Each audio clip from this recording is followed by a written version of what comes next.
Hello दोस्तों, मैं JP आनंद math परिवार में आप लोग को स्वागत है। कल हम लोग अम्ल क्षार एवं लवण के पार्ट 1 वीडियो देखे थे। आज हम लोग उसका ही पार्ट 2 वीडियो देखेंगे। तो तनुकरण क्या है? तनुकरण क्या होता है इसे समझिए। जल में अम्ल या क्षार मिलाने पर आयन की सांद्रता में प्रति इकाई आयतन में कमी हो जाती है।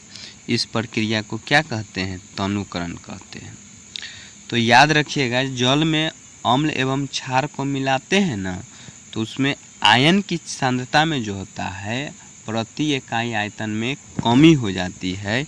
इस प्रक्रिया को क्या कहते हैं? तनुकरण कहते हैं। इसके बाद आगे दिया गया है पीएच स्केल। तो पीएच स्केल क्या होता है इसे समझिए।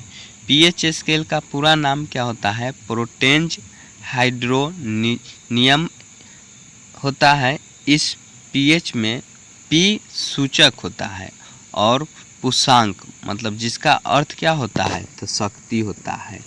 तो पी का अर्थ क्या होता है? पूर्णांक। पूर्णांक का अगर हिंदी में अर्थ समझिएगा तो शक्ति होता है। तो पीएच स्केल के परिभाषा आप समझिए क्या होता है। तो किसी विलयन में उपस्थित हाइड्रोजन आयन की सांद्रता ज्ञात करने के लिए जो स्केल काम में लिया जाता है उसे पीएच स्केल कहते हैं। तो याद हो गया होगा कि किसी भी विलयन रहेगा उसमें हाइड्रोजन की सांद्रता ज्ञात करने के लिए जो हम लोग स्केल लेते हैं ना, उसी को क्या कहते हैं? पीएच स्केल कहते हैं।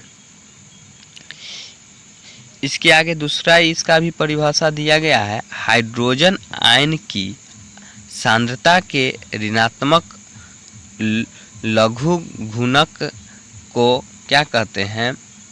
तो पीएच स्केल कहते हैं। तो हाइड्रोजन आयन के सांद्रता में न ऋणात्मक लघु गुणक को पीएच स्केल कहते हैं। तो इससे अच्छा जो है पीएच स्केल का परिभाषा ऊपर वाला ही है। ऊपर वाला आप लोग लिखिएगा।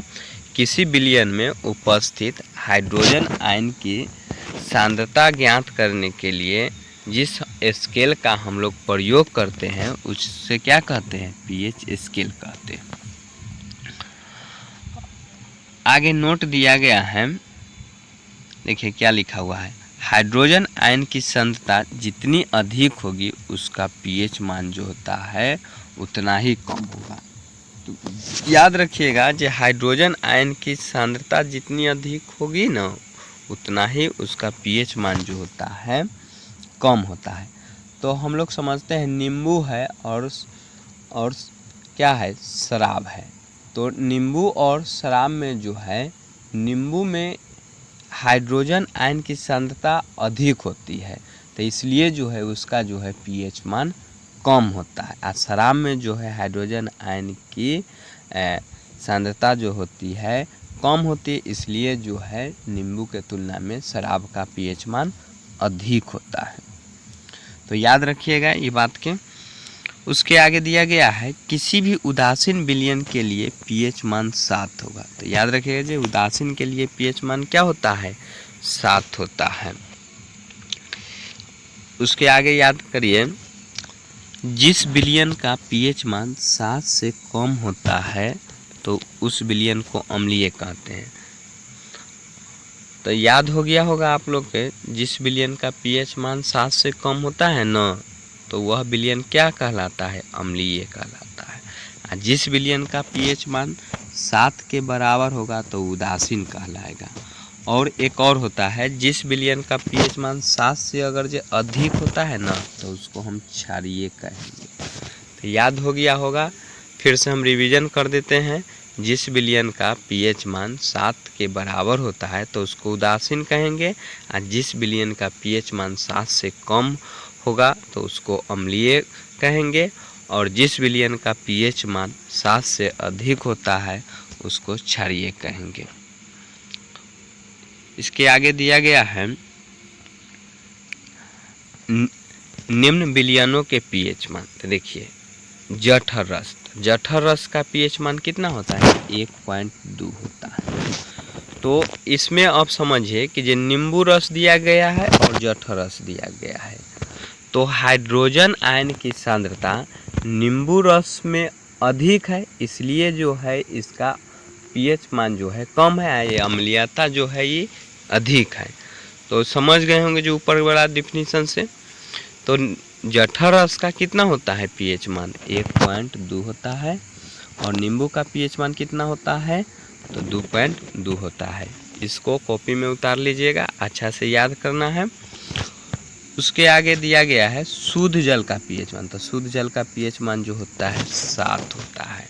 हम लोग जानते हैं कि शुद्ध जल जो होता है रंगहीन होता है, गंधहीन होता है, बल्कि उदासीन भी होता है। और रक्त का पीएच मान कितना होता है? तो 7.4 होता है। तो रक्त क्या होगा? तो 7 से हम लोग पीछे पढ़ चुके हैं कि ये 7 से अधिक होता है तो क्षारीय होता है, 7 से कम होता है तो वो अम्लीय होता है, और 7 के बराबर होता है तो वो उदासीन होता है। तो इसका मतलब रक्त जो है क्षारीय द्रव है। मिल्क ऑफ मैग्नीशिया, तो मिल्क ऑफ मैग्नीशिया भी जो है क्षारीय है। उसके आगे दिया गया है सोडियम हाइड्रोक्साइड। तो सोडियम हाइड्रोक्साइड का पीएच मान कितना दिया गया? 14। तो ये जो है अत्यधिक क्षारीय है, याद रखिएगा। जितना 7 से अधिक जितना जाइएगा तो उसका क्षारीयता गुण जो होता है बढ़ता है, और 7 से जितना ले आइएगा माने नीचे आइएगा तो उसका अम्लीयता गुण जो होता है बढ़ता है। उसमें क्षारीयता गुण बढ़ेगा तो इसमें अम्लीयता गुण बढ़ेगा। हाइड्रोक्लोरिक अम्ल का कितना होता है पीएच मान? तो 0 होता है। इसका मतलब, कहने का मतलब क्या है? ये हाइड्रोक्लोरिक अम्ल जो है सबसे अधिक अम्लीयता होता है। उसके बाद आगे दिया गया है अम्ल, परबल अम्ल। तो हम लोग अगर परबल के अनुसार देखेंगे तो अम्ल को जो है परबल और दुर्बल के अनुसार अगर जो देखते हैं तो अम्ल को 2 भाग में बांटा गया है। एगो परबल अम्ल होता है, एगो होता है दुर्बल अम्ल होता है। तो परबल अम्ल समझिए जी किसको कहते हैं? तो अधिक संख्या में H+ आयन उत्पन्न करने वाले अम्ल न परबल अम्ल कहलाता है। तो याद रखिएगा, जिसका हाइड्रोजन आयन, जिस अम्ल का हाइड्रोजन आयन अधिक होता है तो परबल अम्ल होगा, और जिस अम्ल का हाइड्रोजन आयन कम अगर जो होगा तो वो जो होगा क्या होगा? दुर्बल अम्ल होगा। तो अब हम लोग ध्यान माने याद करते हैं, जो परबल अम्ल के अंतर्गत कौन कौन आता है? तो HCl अम्ल आता है, जिसको हम लोग हाइड्रोक्लोरिक अम्ल कहते हैं, और H2SO4 जिसको सल्फ्यूरिक अम्ल कहते हैं। याद रखिएगा, सल्फ्यूरिक अम्ल को ही अम्लों का राजा कहा जाता है। तो पूछा जाता है क्वेश्चन, जो अम्लों का राजा किसे कहा जाता है? तो सल्फ्यूरिक अम्ल को अम्लों का राजा कहा जाता है। अब दुर्बल अम्ल में जितना कार्बनिक अम्ल जो होता है वो सब जो होता है दुर्बल अम्ल होता है। तो CH3COOH जो दिया गया है इसको हम लोग क्या कहते हैं? मेथोनोइक अम्ल या फॉर्मिक अम्ल। तो याद रखिएगा, मेथोनोइक अम्ल या फॉर्मिक अम्ल जो होता है ये क्या होता है? तो ये दुर्बल अम्ल होता है। इसके आगे क्षार को भी जो है, जैसे हम लोग अम्ल के 2 भागों में बांटे हैं, वैसा ही जो है क्षार को जो है 2 भागों में बांटा गया है। एगो होता है परबल क्षार और दूसरा जो है दुर्बल क्षार। तो देखिए परबल क्षार, तो वे क्षार जिनकी जलीय विलयन क्या होता है? तो पूर्णतः आयन हो जाता है, मतलब पूर्णतः जो होता है घुल जाता है, उसे क्या कहेंगे? परबल क्षार कहेंगे। तो परबल क्षार में याद रखिएगा कौन कौन होता है? तो सोडियम हाइड्रोक्साइड जो होता है परबल क्षार के अंतर्गत आता है, और पोटेशियम हाइड्रोक्साइड भी जो होता है परवल क्षार के अंतर्गत आता है। सोडियम हाइड्रोक्साइड का सूत्र क्या होता है? तो NaOH होता है। पोटेशियम हाइड्रोक्साइड का सूत्र क्या होता है? तो KOH होता है। उसके आगे दिया गया है दुर्बल क्षार। तो वे क्षार जो जलीय विलयन में पूर्णतः आयनित नहीं होता है, मतलब पूर्णतः नहीं घुलता है, तो उसको हम लोग कहेंगे क्या चीज़? दुर्बल क्षार कहेंगे। तो दुर्बल क्षार के अंतर्गत क्या आता है? तो NH4OH आता है। अमोनिया हाइड्रोक्साइड जो होता है वो दुर्बल क्षार के अंतर्गत आता है। और मैग्नीशियम हाइड्रोक्साइड भी जो होता है, जिसको हम लोग मिल्क ऑफ मैग्नीशिया कहते हैं, ये भी जो है दुर्बल क्षार के अंतर्गत आता है।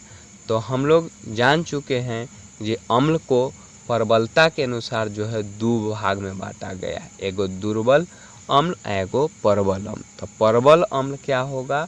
तो उसमें हाइड्रोजन आयन की संख्या अधिक होगा, और दुर्बल अम्ल के परिभाषा होता है जिसमें हाइड्रोजन आयन की संख्या कम होती है। और उसके आधार पर ही जो है क्षार को भी जो है दो भाग में बांटा गया है, प्रबल क्षार और दुर्बल क्षार। तब वे क्षार जिनकी जलीय विलयन पूर्णतः आयनित हो जाती है जलीय विलयन में, तो उसको हम क्या कहेंगे? प्रबल क्षार कहेंगे। और जो क्षार जो जलीय विलयन में पूर्णतः आयनित नहीं होता है उसको हम दुर्बल क्षार कहते हैं। इसके आगे दिया गया है अम्लीय वर्षा। तो देखिए अम्लीय वर्षा के बारे में हम लोग जानते हैं, वर्षा के जल की pH मान 5.6 से कम हो जाती है तो उसको हम अम्लीय वर्षा कहते हैं। तो याद रखिएगा, जब वर्षा के pH मान 5.6 हो जाती है ना, तो उसको हम अम्लीय वर्षा कहते हैं। तो याद हो गया होगा आप लोग को, जब वर्षा के जल की pH मान 5 से कम हो जाती है तो उसको अम्लीय वर्षा कहते हैं। इसके बाद दिया गया है अम्लीय वर्षा के कुप्रभाव। देखिए अब अम्लीय वर्षा होगा तो क्या क्या प्रभाव पड़ता है इससे समझिए। दुष्प्रभाव पड़ता है। तो इसमें हम लोग देखते हैं ये अम्लीय वर्षा का जल जब नदी में प्रवाहित होती है तो नदी के pH मान कम हो जाता है, मतलब अम्लीयता जो होता है अधिक हो जाता है। ऐसा नदी में जलीय जीवधारियों उत्तरजीवी कठिन, मतलब उसको जीवित मतलब जीने में जो होता है कठिनाई होने लगता है। जितना नदी का जो जीव जंतु होगा उसको जीने में जो होता है कठिनाई होने लगता है, क्योंकि अम्ल जो होता है एसिड होता है। एसिड की मात्रा जब बढ़ेगा तो उसमें जलीय में जो जीव रहता है तो उसमें जो है उसको जीने के मतलब कठिनाई होने लगता है। इसके आगे दूसरा दिया गया है अम्लीय वर्षा के कारण संगमरमर से बना ताजमहल काला पड़ने लगा है। बात सही है कि जो आप लोग देखिएगा जाकर तो पहले जो था ताजमहल उससे कम अभी चमकता है। तो इसका क्या हुआ कि ये अम्लीय वर्षा के कारण जो है संगमरमर से जो बना हुआ था उस पर जो है क्षय होने लगा है। और क्योंकि कैल्शियम कार्बोनेट वर्षा में उपस्थित अम्ल से क्रिया कर लेता है। देखिए अब क्या होता है, ये उसमें जो कैल्शियम कार्बोनेट, संगमरमर में कैल्शियम कार्बोनेट होता है, कैल्शियम कार्बोनेट जो होता है ना अम्ल से अभिक्रिया करके जो है उससे क्षय होने लगता है। तो ये बात समझ गए जो ताजमहल जो है मतलब क्षय क्यों हो रहा है, तो अम्लीय वर्षा होने के कारण जो है वो अम्ल से अभिक्रिया करके क्षय हो रहा है। उसके बाद दिया गया है दैनिक जीवन में pH का महत्व। तो देखिए दैनिक जीवन में pH का महत्व देखिए याद रखिएगा जो 2021 या 20 के करीब में जो है इससे क्वेश्चन जो था 5 नंबरिया पूछा गया था। तो आप लोग सही से इसको याद कर लीजिएगा। देखिए एक में दिया गया है हमारे शरीर का pH परास मतलब मान 7 से 7-8 के बीच हो जाता है तो कार्यशील रहता है। वर्षा के जल का pH मान 5.6 से कम हो जाने पर उसे अम्लीय वर्षा कहते हैं। तो ऊपर भी हम लोग देख लिए हैं अम्लीय वर्षा किसे कहते हैं। तो वर्षा के पीएच मान जो होता है 5.6 से कम होता है तो उसको हम अम्लीय वर्षा कहते हैं। पौधे को एक विशिष्ट पीएच मान की आवश्यकता होता है, तो याद रखिएगा पौधे को जो है एक पीएच मान जो होता है विशिष्ट पीएच मान की आवश्यकता होता है। और हमारे शरीर का भी जो है परास जो है कार्यशील रहने के लिए जो है 7 से 7.8 के बीच में होना आवश्यक है। हमारा उदर में HCl अम्ल होता है, तो याद रखिएगा अमाशय में कौन सा अम्ल होता है, तो HCl अम्ल होता है। यह अम्ल हमारे उदर को हानि पहुंचाए बिना हमारे भोजन को पचाने में सहाय करता है। तो याद रखिएगा हाइड्रोक्लोरिक अम्ल का जो होता है काम क्या होता है, तो हमारे शरीर में जो है भोजन के पचाने का काम करता है। हाइड्रोक्लोरिक अम्ल जो होता है ये कहाँ उपस्थित रहता है, हमारे शरीर के अमाशय में उपस्थित रहता है। अपचे होने पर हमारे उदर में अधिक मात्रा में HCl उत्पन्न होता है, जिससे पेट में दर्द जलन अनुभव होता है। इसे मुक्त होने के लिए एंटासिड जैसे क्षार का प्रयोग करते हैं। तो ध्यान रखिएगा, जिसे कहने का मतलब है कि अब जब हम खाना नहीं खाते हैं ना, बहुत लेट उठ से खाते हैं, तो उसमें तो HCl अम्ल का स्रावन होते रहता है। होने के कारण जो होता है हमारे HCl अम्ल का काम जो है हम लोग जानते हैं कि जो खाना के पचाने का काम करता है, तो उसमें खाना ही नहीं रहेगा तो किसको पचाएगा, तो उसमें जो होता है अम्लीयता बढ़ जाता है, जिसके कारण हम लोग को जो पेट में जो है दर्द और जलन महसूस होने लगता है। तो हम उसके जो है मुक्त होने के लिए जो है एंटासिड का प्रयोग करते हैं, माने दवा का प्रयोग करते हैं, एंटासिड दवा का, जैसे इनो का प्रयोग करते हैं उसमें।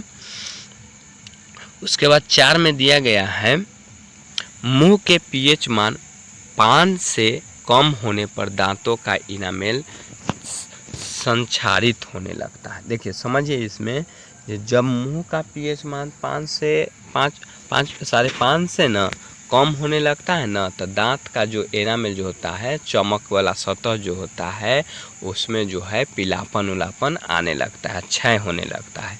तो याद रखिएगा दांतों का क्षय होने लगता है कब, तो पीएच मान जो होता है 5.5 से कम होने लगता है तो दांतों का क्षय होने लगता है। और याद रखिएगा जो एनामेल जो होता है ये मानव शरीर के सबसे कठोर पदार्थ होता है। उसके बाद दिया गया है मधुमक्खी के डंक में मेथनोइक अम्ल छोड़ता है। डंक मारे गए अंगों में बेकिंग सोडा जैसे दुर्बल क्षार का उपयोग से आराम मिलता है। तो याद रखिएगा जब हम लोग को मधुमक्खी या बिच्छू काट लेता है तो जलन महसूस होने लगता है। तो ऐसा क्या होता है जो जलन महसूस होने लगता है, तो उसमें मेथनोइक अम्ल होता है। मेथनोइक अम्ल जो होता है डंक में होता है तो हमारे शरीर में प्रवेश करता है, जिससे जो है जलन महसूस होने लगता है। तो उससे जो है हम राहत पाने के लिए जो है दुर्बल क्षार का प्रयोग करते हैं। दुर्बल क्षार में किसका प्रयोग करते हैं, तो बेकिंग सोडा का आप अगर जो घरेलू उपाय अगर जो करिएगा तो उससे जो है राहत मिल सकता है। इसके बाद दिया गया है कुछ प्राकृतिक अम्ल। तो देखिए याद रखिएगा सिरका में कौन सा अम्ल होता है, तो एसिटिक अम्ल होता है। दही में कौन सा अम्ल होता है, तो लैक्टिक अम्ल होता है। और संतरा में कौन सा अम्ल होता है, तो सिट्रिक अम्ल होता है। नींबू में कौन सा अम्ल होता है, तो सिट्रिक अम्ल होता है। इमली में टार्टरिक अम्ल होता है। चींटी के डंक में मेथनोइक अम्ल होता है। टमाटर में ऑक्जेलिक अम्ल होता है। तो फिर से हम लोग रिवीजन कर लेते हैं। सिरका में एसिटिक अम्ल, दही में लैक्टिक अम्ल, संतरा में सिट्रिक अम्ल, नींबू में सिट्रिक अम्ल, इमली में टार्टरिक अम्ल, बिच्छू के या चींटी के डंक में मेथनोइक अम्ल और टमाटर में ऑक्जेलिक अम्ल। उसके बाद नेटल के डंक में भी जो होता है मेथनोइक अम्ल होता है। और नेटल का डंक क्या होता है, तो नेटल एक प्रकार के पौधा होता है, याद रखिएगा। इसके अगर जो भीड़ में अगर जो जाते हैं, चाहे इससे के संपर्क में जाते हैं, तो ये अगर जो चुभ जाता है तो बिच्छू के तरह जो है हम लोग को जलन देने लगता है। तो याद समझ गए होंगे, जो नेटल का डंकत होता है तो एक पौधा आता है नेटल। इसके आगे दिया गया है साधारण नमक से बनने वाले पदार्थ। चलिए, तो साधारण नमक से बनने वाला पदार्थ देखते हैं। तो सोडियम हाइड्रोक्साइड, जिसको NaOH कहते हैं, तो इसे कास्टिक सोडा भी कहते हैं। तो सोडियम हाइड्रोक्साइड को क्या कहते हैं? तो कास्टिक सोडा कहते हैं। इसका रासायनिक सूत्र हम लोग अभी तुरंत देख लिए, NaOH होता है। सोडियम क्लोराइड के जलीय विलयन में विद्युत प्रवाहित करने पर यह वियोजित होकर सोडियम हाइड्रोक्साइड उत्पन्न करता है। इसे कलोर क्षार प्रक्रिया कहते हैं। तो याद रखिएगा, जो कलोर क्षार प्रक्रिया किसे कहते हैं? तो सोडियम क्लोराइड के जलीय विलयन में जब विद्युत हम प्रवाहित करेंगे तो उससे जो टूट जाता है, और टूटने के बाद जो है सोडियम हाइड्रोक्साइड उत्पन्न करता है। तो इस अभिक्रिया को क्या कहेंगे, चाहे प्रक्रिया को क्या कहेंगे? तो कलोर क्षार प्रक्रिया कहते हैं। अब कलोर क्षार प्रक्रिया कैसे कहते हैं? तो ध्यान रखिए, जिस सोडियम क्लोराइड है, इसमें क्लोर माने क्लोराइड है, इसमें क्लोराइड के ही ना हम क्लोर कहते हैं। तो याद रखिएगा, जो सोडियम क्लोराइड के जलीय विलयन में विद्युत प्रवाहित होने पर जल वियोजित हो जाता है, मतलब टूट जाता है, और टूटने के कारण जो है सोडियम हाइड्रोक्साइड उत्पन्न करता है। इसी को क्या कहते हैं? कलोर क्षार प्रक्रिया कहते हैं। इसका उदाहरण समझ लेते हैं। देखिए, उदाहरण दिया गया है 2NaCl, माने नमक दिया गया है, और यहाँ जो है 2 गो जल दिया गया है। तब इसको जब अभिक्रिया कराया जाता है तो इसमें जो है सोडियम हाइड्रोक्साइड जो है बनता है, और साथ साथ जो है क्लोराइड बनता है। आज हम लोग जानते हैं कि जो अम्ल हो या क्षार हो, उसमें हाइड्रोजन मुक्त होना जरूरी है। तो हाइड्रोजन इसमें मुक्त हुआ है। उसके बाद उपयोग के आधार पर जो है ना, हम लोग देखते हैं कुछ पदार्थ का उपयोग, जैसे बॉक्साइड के धातु कर्म में उपयोग किया जाता है। तब याद रखिएगा, ये बॉक्साइड के किस में प्रयोग किया जाता है? तो धातु कर्म में उपयोग किया जाता है। उसके आगे दिया गया है पेट्रोलियम के शोधन के रूप में। तो याद रखिएगा, पेट्रोलियम का कहाँ प्रयोग किया जाता है? तो शोधन के रूप में। और बॉक्साइड का प्रयोग कहाँ किया जाता है? तो धातु कर्म के रूप में। प्रयोगशाला में अभिकर्मक के रूप में भी किया जाता है। तो अम्ल का जो है, याद रखिएगा, प्रयोगशाला में अभिकर्मक के रूप में भी प्रयोग किया जाता है। साबुन, कागज, सिल्क उद्योग में भी इसका प्रयोग किया जाता है। तो याद रखिएगा, साबुन, कागज, सिल्क उद्योग में भी इसका प्रयोग किया जाता है। उसके बाद दिया गया है विरंजक चूर्ण। तो विरंजक चूर्ण, इसका रासायनिक सूत्र क्या होता है? तो CaOCl2। तो याद रखिएगा, विरंजक चूर्ण का रासायनिक सूत्र क्या होता है? तो CaOCl2 होता है।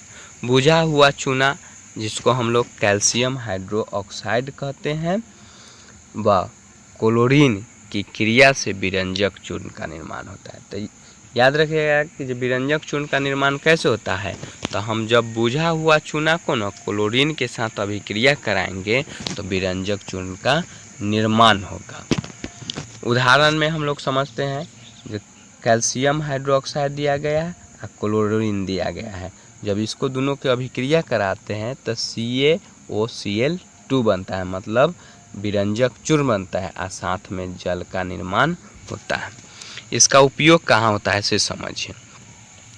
इसका उपयोग जो होता है, पीने वाले जल को जीवाणु मुक्त या रोगाणु मुक्त किया जाता है। तो याद रखिएगा, पहले जो इंडा उंडा होता था या कुआं होता था, तो उसमें जो है सरकारी आदमी जो है उसमें एक पाउडर छींटता था। तो वो पाउडर क्या होता था? तो ये जो पाउडर जो होता था विरंजक चूर्ण होता था या क्लोरीन होता था, याद रखिएगा। वस्त्र उद्योग में भी जो है इसका हम प्रयोग करते हैं विरंजक चूर्ण के। प्रयोगशाला में अभिकर्मक के रूप में प्रयोग करते हैं। कागज उद्योग में भी जो है विरंजक चूर्ण का उपयोग करते हैं। तो याद रखिएगा, पीने के पानी में, वस्त्र उद्योग में, प्रयोगशाला में और कागज में जो है विरंजक चूर्ण का प्रयोग किया जाता है। उसके आगे दिया गया है बेकिंग सोडा। तो बेकिंग सोडा के बारे में हम लोग जानते हैं। बेकिंग सोडा, इसे खाने का सोडा भी कहते हैं। तो बेकिंग सोडा को हम लोग क्या कहते हैं? तो खाने का सोडा कहते हैं। इसका रासायनिक सूत्र क्या होता है? तो NaHCO3। बेकिंग सोडा को जो है रासायनिक सूत्र क्या होता है? तो NaHCO3 होता है। इसका रासायनिक नाम क्या होता है? तो सोडियम हाइड्रोजन कार्बोनेट होता है। तो सोडियम हाइड्रोजन कार्बोनेट जो होता है, किसका रासायनिक नाम होता है? तो बेकिंग सोडा का रासायनिक नाम होता है। तो याद हो गया होगा, बेकिंग सोडा को खाने का सोडा कहते हैं। इसका रासायनिक सूत्र क्या होता है? तो NaHCO3 और इसका रासायनिक नाम क्या होता है? तो सोडियम हाइड्रोजन कार्बोनेट होता है। कच्चे पदार्थों में सोडियम क्लोराइड का उपयोग करके इसका निर्माण किया जाता है। तो याद रखिएगा, जिसका निर्माण कैसे किया जाता है? तो कच्चे पदार्थ में सोडियम क्लोराइड का उपयोग करके जो है बेकिंग सोडा का निर्माण किया जाता है। तो NaCl यहाँ दिया गया है उदाहरण में, NaCl plus H2O plus CO3 plus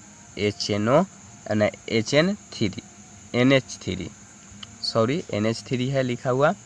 देखिए, तो इन सभी को जब अभिक्रिया कराते हैं तो यहाँ जो है क्या बनता है? तो यहाँ क्या बना? नाइट्रेट क्लोराइड बना है। नाइट्रेट क्लोराइड बना है और उसके साथ जो है NaHCO3 बना है। NaHCO3 कहने का मतलब क्या होता है? तो बेकिंग सोडा बना है। इसके आगे दिया गया है इसका उपयोग। बेकिंग सोडा का उपयोग हम कहाँ करते हैं इसे समझिए। बेकिंग सोडा का उपयोग जो है स्वादिष्ट सस्ता पकौड़े बनाने में। तो याद रखिएगा, स्वादिष्ट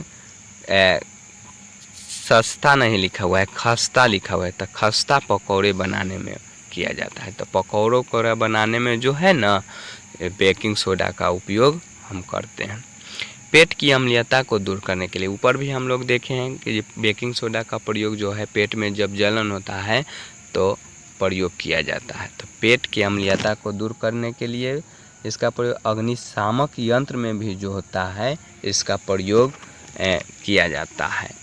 ध्यान रखिएगा, जो अग्निशामक यंत्र जानते हैं ना, स्कूल में लगा हुआ रहता है, लाल कलर का होता है, सिलेंडर टाइप के, तो वो अग्निशामक यंत्र होता है। तो अग्निशामक यंत्र में भी इसका प्रयोग किया जाता है।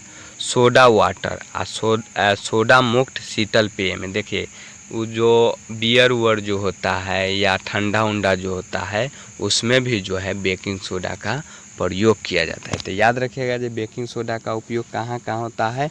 तो स्वादिष्ट खस्ता पकौड़ा बनाने में, पेट की अम्लीयता को दूर करने में, अग्निशामक यंत्रों में, सोडा वाटर मतलब बियर उयर जो होता है ठंडा उंडा, स्प्राइट, थम्स अप, इस सब में जो है उसका प्रयोग किया जाता है।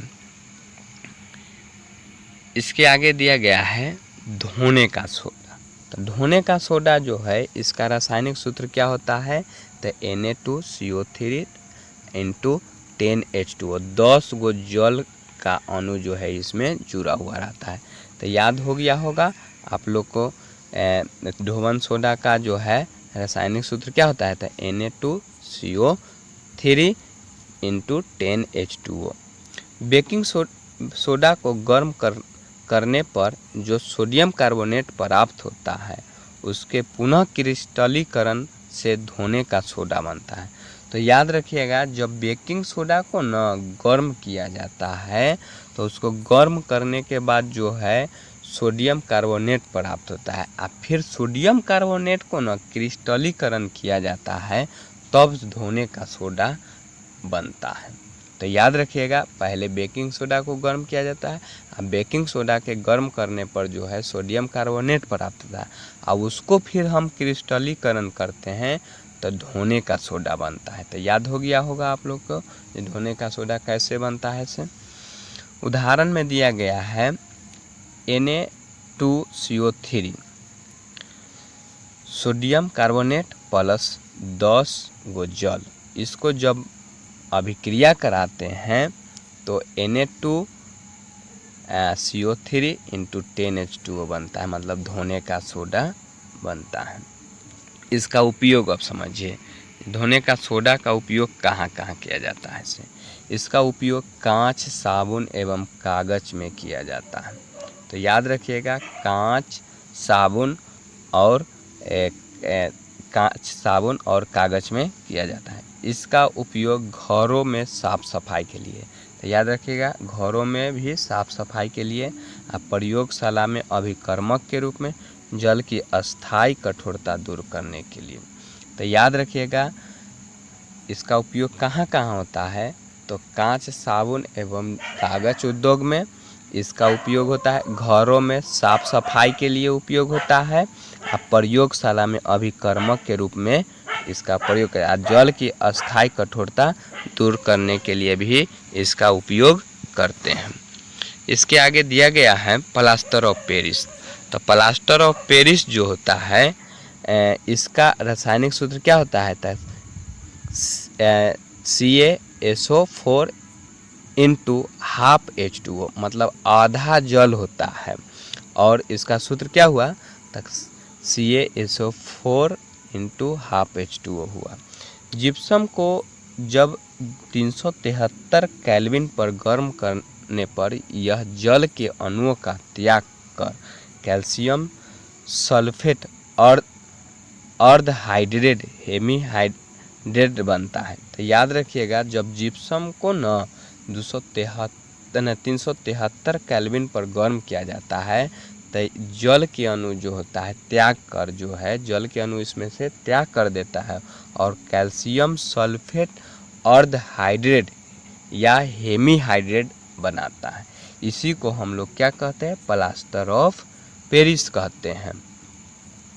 तो प्लास्टर ऑफ पेरिस का निर्माण जो है आप लोग समझ गए जो कैसे होता है। तो जिप्सम को 373 केल्विन पर जब गर्म किया जाता है तो जल को त्याग देता है। जल को त्यागने के बाद जो है कैल्शियम सल्फेट अर्धहाइड्रेट या हेमीहाइड्रेट का निर्माण होता है। इसी को हम क्या कहते हैं, प्लास्टर ऑफ पेरिस कहते हैं। चलिए प्लास्टर ऑफ पेरिस का उदाहरण समझ लीजिए।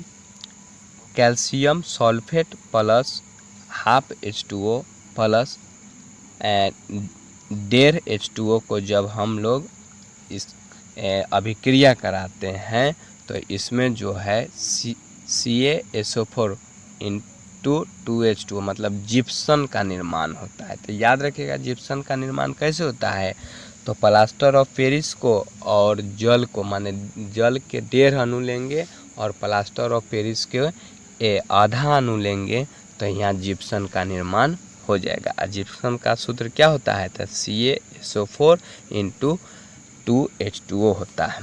अब इसका प्रयोग जानते हैं। इसका प्रयोग जो है भवन के निर्माण में होता है। तो याद रखिए जब भवन के निर्माण में किसका प्रयोग किया जाता है, तो प्लास्टर ऑफ पेरिस का। दंत चिकित्सा में प्लास्टर ऑफ पेरिस का। मूर्तियों बनाने में या सजावट के सामान बनाने में, तो याद रखें मूर्ति में जो होता है प्लास्टर ऑफ पेरिस का उपयोग किया जाता है। टूटी हुई हड्डी, जैसे हाथ कोई के टूट जाता है तो उसमें जो प्लास्टर उजला रंग के किया जाता है तो क्या रहता है, तो प्लास्टर ऑफ पेरिस रहता है। तो याद हो गया होगा आप लोग को जो कि प्लास्टर ऑफ पेरिस का उपयोग कहाँ होता है, तो भवन निर्माण में, दंत चिकित्सा में, मूर्तियों के सजावटी में और टूटी हुई हड्डी में। अगर वीडियो आप लोग को अच्छा लगा होगा तो मेरा चैनल को सब्सक्राइब करें।